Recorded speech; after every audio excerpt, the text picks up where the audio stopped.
കഥാസരിത് സാഗരം എന്ന ഈ യൂട്യൂബ് ചാനലിലേക്ക് ഏവർക്കും ഹൃദ്യമായ സ്വാഗതം. ഇന്ന് പറയുന്നത് അതികായന്റെ കഥയാണ്. നമുക്ക് കഥയിലേക്ക് കടക്കാം.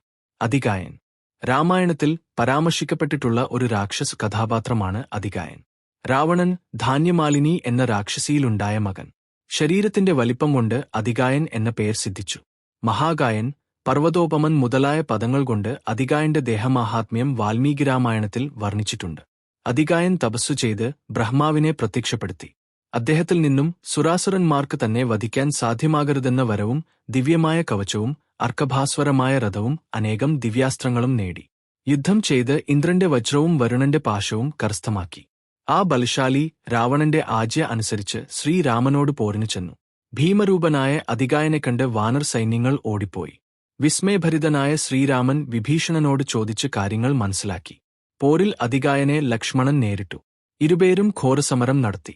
ഒടുവിൽ വായുഭഗവാന്റെ ഉപദേശമനുസരിച്ച് ലക്ഷ്മണൻ ബ്രഹ്മാസ്ത്രം പ്രയോഗിച്ച് അതികായനെ വധിച്ചു.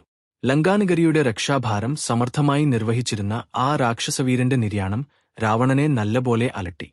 വീഡിയോ ഇഷ്ടപ്പെട്ടുവെങ്കിൽ ഒന്ന് ലൈക്ക് ചെയ്യുക. ചാനൽ ഒന്ന് സബ്സ്ക്രൈബ് ചെയ്യുക. നോട്ടിഫിക്കേഷൻ ബെൽ ബട്ടൺ ഓൾ എന്ന് ഓൺ ചെയ്തു വെക്കുക.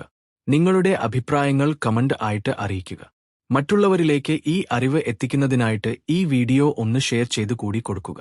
നിങ്ങളുടെ പ്രോത്സാഹനം പ്രതീക്ഷിച്ചുകൊണ്ട് ഇന്നത്തെ വീഡിയോ നിർത്തുന്നു. നന്ദി, നമസ്കാരം, ശുഭദിനം.